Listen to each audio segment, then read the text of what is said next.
Hello student. आज की इस वीडियो में हम पार्शियल डिफरेंशियल इक्वेशन से दो क्वेश्चन डिस्कस करने जा रहे हैं जो कि पार्ट बी के क्वेश्चन हैं और दिसंबर 2019 के अंदर आए थे। तो चलिए स्टार्ट करते हैं। फर्स्ट क्वेश्चन है हमारा, the Cauchy problem y curly Z by curly X minus X curly Z by curly Y equal to zero and X naught S is equal to cos S, Y naught S is equal to sine S and Z naught S is equal to one where S is any parameter greater than zero. ठीक है, तो Kochi problem given है और साथ में हमारे पास ये इनिशियल कंडीशन गिवन है X naught Y naught and Z naught. ठीक है, तो हमें बताना है जो गिवन कोची प्रॉब्लम के पास यूनिक सॉल्यूशन होगा, नो सॉल्यूशन होगा, more than one but finitely many solution होंगे और फोर्थ ऑप्शन है हमारा इनफाइनाइटली मैनी सॉल्यूशन होंगे। ठीक है, तो चलिए इसका सॉल्यूशन देखते हैं। फर्स्टली हम देखते हैं कि हमारी कोची प्रॉब्लम क्या होती है और उसके सॉल्यूशन कैसे फाइंड करते हैं। ठीक है, तो सॉल्यूशन की कंडीशन चेक करेंगे हम कैसे फाइंड करेंगे इसकी। तो फर्स्टली जो कोची प्रॉब्लम है हमारी वो क्या है, P curly Z by curly X plus Q curly Z by curly Y equal to R, where जो पी क्यू आर हैं हमारे वो function of X Y Z हैं। किसके फंक्शन है? एक्स वाई जेड के फंक्शन है। ठीक है, we have two form of Cauchy problem. First है if R equal to zero, अगर आर जीरो हो गया उस केस में जो हमारी कोची प्रॉब्लम होगी वो कैसी होगी? होमोजीनियस होगी। Then given problem has always a solution, तो जो होमोजीनियस कोची प्रॉब्लम होगी उसके पास हमेशा सॉल्यूशन एग्जिस्ट करेगा, आइदर यूनिक सॉल्यूशन होगा या इनफाइनाइट सॉल्यूशन होगा। ठीक है, सेकेंड फॉर्म क्या है हमारी, if R is non zero, अगर आर नॉन जीरो है उस केस में हमारी जो कोची प्रॉब्लम होगी वो कैसी होगी? हमारी नॉन होमोजीनियस कोची प्रॉब्लम। ठीक है, उस केस में जो सॉल्यूशन एग्जिस्ट करेंगे then we may have no solution, हो सकते हैं यूनिक सॉल्यूशन हो सकता है और इनफाइनाइट सॉल्यूशन हो सकते हैं। ठीक है, तो ये हमने दो डिफरेंट फॉर्म की बात की हमने कोची प्रॉब्लम की। अब बात करते हैं यूनिक सॉल्यूशन, इनफाइनाइट सॉल्यूशन या नो सॉल्यूशन की कंडीशन क्या होगी। ठीक है, फॉर दिस वी हैव, तो कंडीशन क्या है? फर्स्ट है हमारे पास P naught upon D X naught upon D S.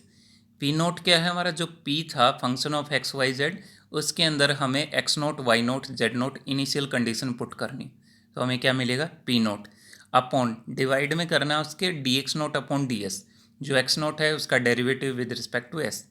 Second जो कंडीशन है हमारी वो क्या है? Q naught upon D Y naught upon D S. और जो थर्ड कंडीशन है वो क्या है हमारी? R naught upon D Z naught upon D S. ठीक है, firstly if R equal to zero, अगर आर जीरो होगा तो हम इस थर्ड कंडीशन की बात नहीं करेंगे, हमें दो कंडीशन के बेस पे बताएंगे कि यूनिक सॉल्यूशन होगा या इनफाइनाइट। ठीक है, तो कैसे देखते हैं। Then we have only check first condition equal to है द सेकंड कंडीशन, उस केस में हमारे पास इनफाइनाइट सॉल्यूशन होंगे। अगर फर्स्ट और सेकंड इक्वल नहीं है उस केस में हमारे पास सॉल्यूशन कैसे होगा? यूनिक सॉल्यूशन होगा। कब? When R equal to zero है, दैट मीन्स कोची प्रॉब्लम कैसी है हमारी? होमोजीनियस है। ठीक है, सेकंड फॉर्म देखते हैं, इफ़ आर नॉन जीरो, अगर कोची प्रॉब्लम हमारी नॉन होमोजीनियस है उस केस में सॉल्यूशन कैसे बताएंगे हम? उस केस में क्या देखना है? फर्स्ट है हमारे पास फर्स्ट कंडीशन इक्वल टू है second condition but not equal to third condition. अगर ऐसा होता है तो हमारे पास नो सॉल्यूशन एग्जिस्ट करेगा गिवन नॉन होमोजीनियस प्रॉब्लम का। ठीक है, सेकंड क्या है हमारा कि first not equal to second, first और सेकंड ही इक्वल नहीं है, थर्ड के इक्वल हो या ना हो उससे फ़र्क नहीं पड़ता। यहाँ पे फर्स्ट और सेकंड अगर इक्वल नहीं है उस केस में हमारे पास कैसे सॉल्यूशन होगा? यूनिक सॉल्यूशन एग्जिस्ट करेगा। ठीक है, और जो थर्ड है हमारी कंडीशन वो है फर्स्ट कंडीशन इक्वल टू है सेकंड के इक्वल टू है थर्ड के, तीनों कंडीशन इक्वल हैं आपस में, उस केस में हमारे पास इनफाइनाइट सॉल्यूशन एग्जिस्ट करेगा। किस केस में हमारे पास? ये नॉन होमोजीनियस के केस में। ठीक है, अब आते हैं जो हमारा क्वेश्चन है वो किस फॉर्म का है। जो हमारी कोची प्रॉब्लम है यहाँ क्वेश्चन में, उसमें आर इक्वल टू जीरो है, तो ये कैसी प्रॉब्लम है हमारी? होमोजीनियस कोची प्रॉब्लम है। ठीक है, तो होमोजीनियस कोची प्रॉब्लम है तो इसके पास या तो यूनिक सॉल्यूशन एग्जिस्ट करेगा या इनफाइनाइट सॉल्यूशन एग्जिस्ट करेगा। ठीक है, तो हम कंडीशन चेक कर लेते हैं अपनी, तो उसके बेस पे बताएंगे सॉल्यूशन कैसा होगा।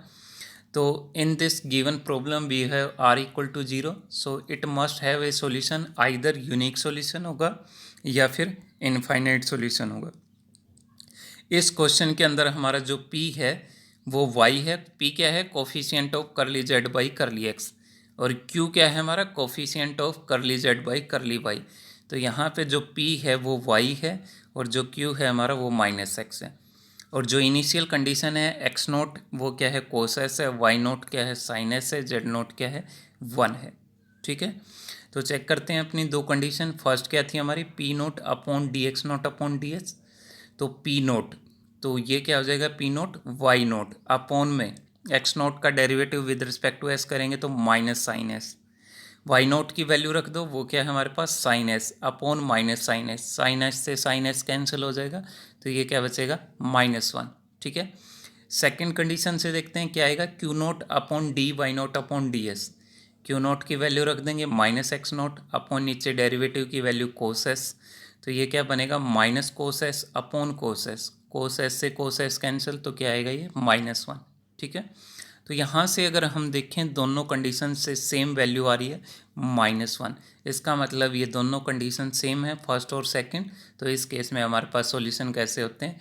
इनफाइनाइट सॉल्यूशन एग्जिस्ट करते हैं। ठीक है, तो देखते हैं ऑप्शन, कौन सा ऑप्शन करेक्ट होगा। फर्स्ट क्या है? ए यूनिक सॉल्यूशन, इनकरेक्ट हो जाएगा ये। Second no solution, no solution की तो बात ही नहीं करेंगे इस केस में, होमोजीनियस है।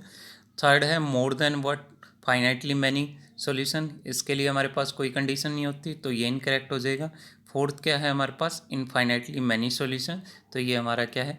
करेक्ट ऑप्शन है। तो जो फोर्थ ऑप्शन होगा हमारे पास वो कैसा है? हमारा करेक्ट ऑप्शन होगा।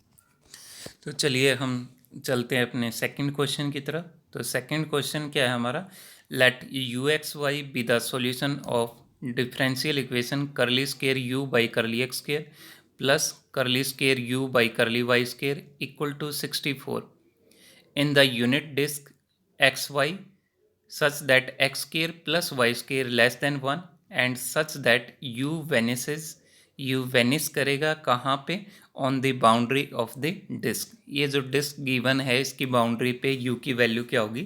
0 होगी। ठीक है, then find u of 1/4 1/√2 is equal to, तो इसकी वैल्यू फाइंड करनी है।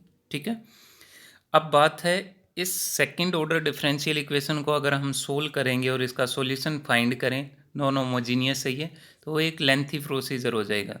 तो इसको शॉर्टकट क्या यूज़ कर सकते हैं हम? ये जो कंडीशन गिवन है इसको ध्यान से देखो कि जो यू एक्स वाई है सॉल्यूशन है इस डिफरेंशियल इक्वेशन का, किसके अंदर? इस यूनिट डिस्क के अंदर। और ये जो यूनिट डिस्क है ये क्या है हमारे पास? सर्कल है with centre at 0 0 and radius 1। इसके इंटीरियर में हमारे पास जो सॉल्यूशन है वो एग्जिस्ट करता है। ठीक है, और सेकंड कंडीशन क्या दे रखी है? Such that U vanishes on the boundary of the disc, कि ये जो डिस्क की बाउंड्री है, ये जो बाउंड्री है हमारी डिस्क की, इसके ऊपर यू की वैल्यू क्या है हमारे पास? 0 है। ठीक है, तो ये दो बातें हमें पता हैं इसके सॉल्यूशन के बारे में। ठीक है, तो इनसे हम क्या फॉर्म कर सकते हैं वो देखते हैं सॉल्यूशन के अंदर। Solution: the given problem is curly square u by curly x square plus curly square u by curly y square equal to 64 and uxy is a solution of the one in the unit disk S। मान लेते हैं इस unit disc को, xy tuples हैं where such that x square plus y square less than 1 such that u equal to 0 दे रखा है on the boundary of the S। तो ये S बना लिया हमने, इसकी जो बाउंड्री होगी इस पे u की वैल्यू क्या है? 0 है।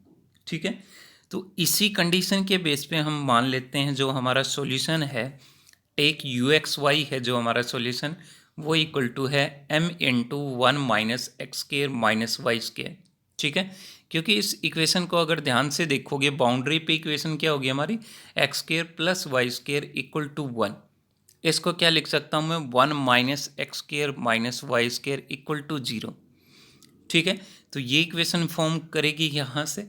तो मान लेता हूँ जो सॉल्यूशन है हमारा वो इसी फॉर्म का है, इसी इक्वेशन की फॉर्म का। ठीक है, वो क्या है? m इंटू कोई ना कोई फैक्टर डिफरेंट होगा बाहर, लेकिन जो उसके अंदर फॉर्म आएगी हमारी एक्स वाई की, वो इस फॉर्म की आएगी 1 minus X square minus Y square. हो सकता है कुछ मल्टीपल में फैक्टर हो, वो मान लिया m है, तो सॉल्यूशन हमारा इस फॉर्म का आएगा। ठीक है, तो take U X Y is equal to M time this. ठीक है, क्योंकि अगर तुम बाउंड्री पे बात करोगे, बाउंड्री पे क्या है, X square plus Y square equal to 1। यहाँ पे अगर पुट करोगे तुम तो u की वैल्यू क्या हो जाएगी हमारी 0। ठीक है, तो this take this is a solution such that u is equal to 0 on the boundary of the s की बाउंड्री पे u की वैल्यू क्या है, 0 है। ठीक है, अब इस सॉल्यूशन से हम पार्शियल डेरिवेटिव फाइंड करते हैं u के with respect to x with respect to y। Second derivative, क्योंकि गिवन जो प्रॉब्लम है वो सेकंड डेरिवेटिव की फॉर्म में, सेकंड पार्शियल डेरिवेटिव। तो फर्स्टली हम फाइंड करते हैं यहाँ पे कर ली u बाई कर ली x, वो क्या आएगा यहाँ से -2mx। सेकंड पार्शियल डेरिवेटिव निकाल लें इसका, कर ली स्केयर u बाई कर ली x स्केयर, वो क्या आ जाएगा -2m। सिमिलरली y के रिस्पेक्ट में निकाल लेंगे हम, वो क्या आया -2my, और सेकंड डेरिवेटिव क्या आएगा -2m। ठीक है, तो पुट कर देंगे वैल्यू हम इस इक्वेशन 1 के अंदर, तो पुट करेंगे तो क्या आएगा -2m इक्वल टू 64। तो यहाँ से मुझे m की वैल्यू मिल जाएगी, वो क्या है -16। और जो हमारा सॉल्यूशन था इसके अंदर m ही अननोन था। ठीक है, कि कोई भी फैक्टर आ सकता है, तो इस m की वैल्यू निकाल ली हमने, वो क्या आई हमारे पास -16।